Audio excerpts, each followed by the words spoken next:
आता आपण ही थेट दृश्य पाहतोय। खरातला आता कोर्टात हजर केलं जाणार आहे आणि त्याला कोर्ट परिसरामध्ये आणण्यात आलेलं आहे। ही थेट दृश्य आपण झी 24 तासवर पाहतोय। त्याची पोलीस कोठडी ही आज संपत आहे आणि त्यामुळे त्याला पुन्हा एकदा न्यायालयामध्ये हजर केलं जाणार आहे। त्यामुळे आज काय एकूण युक्तिवाद होणार हे पाहणं महत्त्वाचं आहे। तसंच त्याला वाढीव पोलीस कोठडी मिळणार का हेही पाहणं महत्त्वाचं आहे।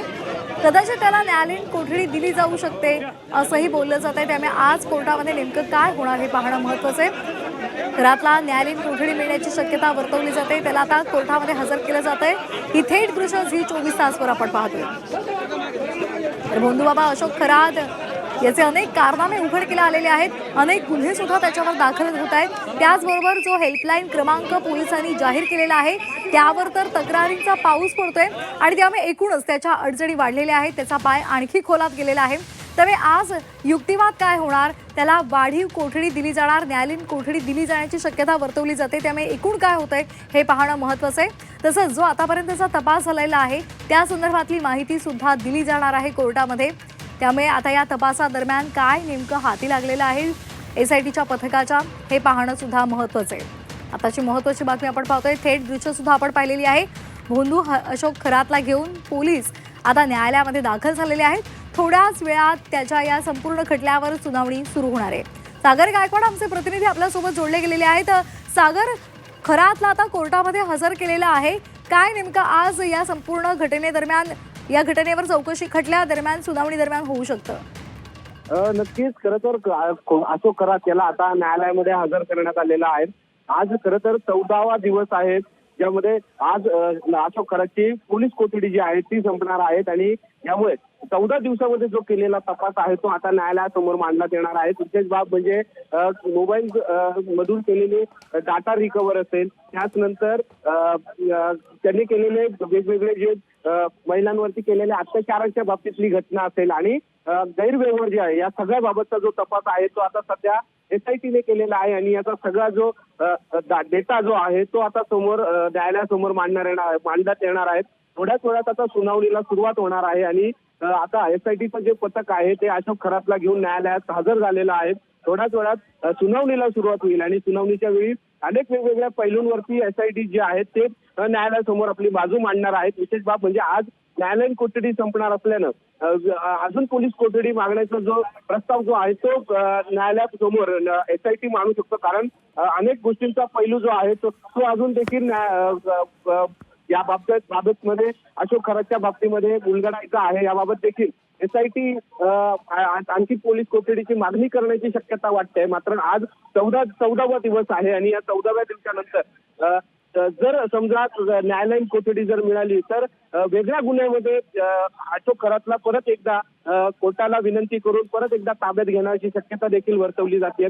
कारण नाशिकमध्ये 10 गुन्हे जे आहेत ते अशोक खरातच्या बाबतीमध्ये दाखल झालेले आहेत। याबाबत 8 जे गुन्हे आहेत ते महिलांवरती अत्याचाराचे आहेत आणि जो 2 गुन्हे जे आहेत ते फसवणुकीचे त्याचबरोबर जमिनीच्या व्यवहाराचे झाल्याचं आपल्याला पाहायला मिळालं होतं। यातले जे महत्वाचे 2 ते 3 जे प्रकरण आहेत त्या सध्याची जी न्यायालयामध्ये सुनावणी सुरू होते, मात्र अजून देखील 4 ते 5 जे खटले आहेत त्याच्यावरती अजून खरातची चौकशी करणं बाकी असल्याचं कारण देखील न्यायालयासमोर एसआयटीचं पथक देऊ शकतं। कारण जे नाशिकमधल्या सरकारवाडा पोलीस ठाण्यामध्ये जे 10 गुन्हे दाखल झालेले आहेत या गुन्ह्याच्या संपूर्ण जे गुन्हे आहेत ते एसआयटीकडे वर्ग केलेले आहेत। एसआयटीच्या वर्ग केल्यामुळे वेगवेगळ्या गुन्ह्यांची जी माहिती जी आहे ती न्यायालयासमोर मांडायची आणि त्याचा तपास देखील एसआयटीच्या पथकाला करायचा आहे। यामुळे आता सध्या न्यायालयामध्ये अशोक खरात याला आता न्यायालयासमोर दाखल केले आहेत। न्यायाधीशांसमोर आता थोड्याच वेळात सुनावणीला सुरुवात होईल।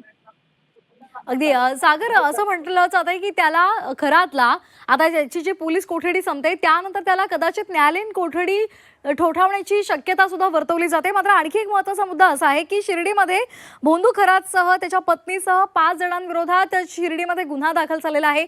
त्यामुळे कदाचित शिर्डी पोलीस सुद्धा त्याचा ताबा घेऊ शकतात अशीही शक्यता वर्तवली जाते। या संदर्भात काय अपडेट्स आहेत? नक्कीच खरं तर कल्पना खरात देखील जी अशोक खरातची पत्नी आहे तिच्यावरती देखील फसवणुकीचा गुन्हा जो आहे तो शिर्डी पोलीस ठाण्यामध्ये दाखल झालेला. अशोक खरातवरती देखील या पद्धतीचा गुन्हा जो आहे तो दाखल आहे. यामुळे अनेक जे गुन्हे जे आहेत ते आता सध्या अशोक खरात त्याच्या फॅमिलीवरती देखील दाखल होताना पाहायला मिळत आहेत. ज्यामुळे वेगवेगळ्या चौकशीसाठी या अशोक खरातला पुन्हा एकदा पोलीस, शिर्डी पोलीस असेल, त्याचबरोबर नाशिक पोलीस असेल किंवा SIT असेल, या सगळ्याचे वेगवेगळ्या गुन्ह्यांचा जो ताबा आहे तो घेण्याची शक्यता जास्त वर्तवली जाते. मात्र न्यायालयीन कोठडी आज SITची जी पोलीस कोठडी जी आहे ती आज संपणार आहे. 14 दिवसाची जी पोलीस कोठडी आहे ती आज संपणार आहे.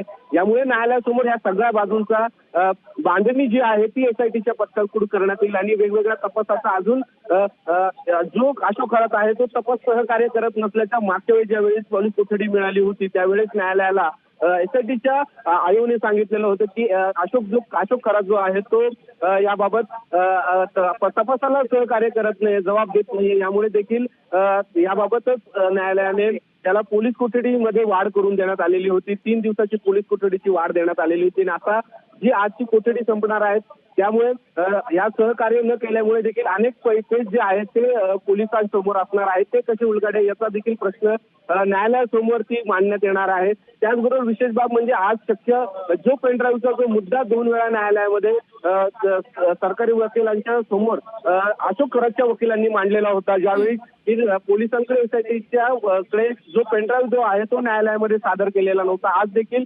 याबाबत देखील युक्तिवाद होण्याची शक्यता आहे. आज शक्यतो जो पेनड्राईव्ह जो अशोक खरातच्या महिलांच्या बाबतीतल्या अत्याचाराचा जो समोर आलेला होता तो देखील या न्यायालयासमोर मांडण्याची शक्यता आहे. यामुळे अजून थोड्याच वेळात न्यायाधीशासमोर ही सुनावणीला सुरुवात होईल. याबाबत आता वेगवेगळे पैलू जे आहेत ते आपल्याला आता समोर पाहायला मिळतील. अगदी SITच्या पथकाकडून आणखी काही महत्त्वाचे पुरावे सुद्धा यावेळी कोर्टामध्ये सादर केले जाणार आहेत, त्यावर पण आपलं लक्ष असेलच. सागर, असेच आमच्यासोबत जोडलेले राहत. तत्पूर्वी आपण ही महत्त्वाची बातमी पाहतोय. खरातला नाशिक न्यायालयामध्ये हजर केलं जाणार आहे आणि त्याला आता त्या परिसरात आणण्यात आलेलं आहे, कोर्टामध्ये आणण्यात आलेलं आहे. त्यामुळे आज जी सुनावणी होणार आहे त्यामध्ये काय घडतं हे पाहणं महत्त्वाचं आहे. भोंदूगिरी आणि फसवणुकीच्या प्रकरणामध्ये अशोक खरात अटकेत आहे आणि त्याचे नवनवे कारनामे समोर आलेले आहेत. अनेक धक्कादायक तपशील सुद्धा समोर आलेले आहेत. त्यामुळे एकूणच त्याच्याकडे या संदर्भात चौकशी केली जाते, त्याचा तपास केला जातोय. मात्र तो सहकार्य करत नसल्याची बाब समोर आली आहे. आताची महत्त्वाची बातमी आपण पाहतोय. अशोक खरात सध्या पोलिसांच्या ताब्यात आहे आणि पोलिसांकडून त्याची चौकशी केली जाते आणि त्याचबरोबर आता त्याच्या मुलाला सुद्धा ताब्यात घेण्यात आलेलं आहे. सध्या त्याची बायको फरार आहे आणि तिचाही शोध घेतला जातोय. पोलीस त्याच्या बायकोच्या मागावर आहेत अशी माहिती समोर आलेली आहे. दरम्यान केवळ खरात कुटुंबच नाहीये तर काही डॉक्टर आहेत, सोनोग्राफी सेंटर्स असतील, त्याचबरोबर मेडिकल स्टोअर सुद्धा सध्या SITच्या रडारवर आहेत आणि त्या दृष्टिकोनातून सध्या तपास केला जातोय. तसंच त्याने अनेकांच्या जमिनी सुद्धा बळकावलेल्या आहेत अशा सुद्धा घटना समोर आलेल्या आहेत आणि त्या दृष्टीनं सुद्धा खरातसह अनेक जणांवर गुन्हे दाखल करण्यात आलेले आहेत. शिर्डीमध्ये सुद्धा जमीन खरेदी व्यवहारामध्ये कथित गैरव्यवहार झाल्याची माहिती मिळते आणि त्याच्यासह इतर जणांवर गुन्हे नोंदवण्यात आलेले आहेत.